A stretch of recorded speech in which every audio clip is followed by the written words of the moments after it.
Well, within the White House, we've said since the beginning, since President Biden first started, that yes, we want to get as many shots into arms as possible. We want to get as many people, through this pandemic, but we want to do so equitably.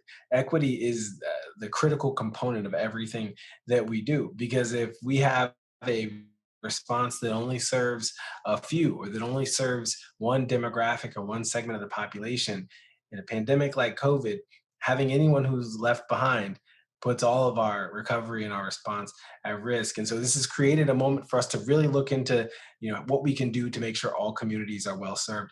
The equity team on the COVID response team that I work as a part of, our job is to make sure that the no community is left behind, that we're really, really touching base with communities, understanding those needs, understanding those concerns, and adapting the COVID response appropriately to make sure we're meeting folks where they are. It's the hard work. Equity isn't something that government has traditionally done well, but in a moment like this, we have to build this muscle in real time and make sure that we do a good job with it. And we're making a lot of progress. There's still work to do, but it's an absolutely mission critical dynamic. This idea of equity in the COVID response and recovery. You're a family man, and I know you have kids also in the public school system.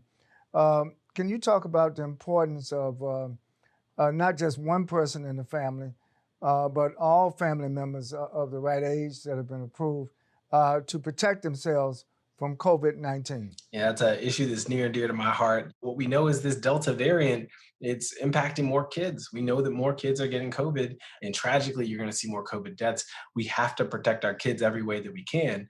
That includes making sure that schools are as safe as possible. And I know school districts have done a lot to that end, but also includes, all the adults, all the folks who are eligible to be vaccinated, who are in their orbit to do their part to make sure they're protecting those kids who can't protect themselves. That's critical, at this juncture, especially with the way that this Delta variant spreads. And so, if you're not vaccinated, or you're just now getting vaccinated, so you don't have full protection, the next best thing is make sure you're always wearing a mask and maintaining that distance. But this is a really critical moment for our kids.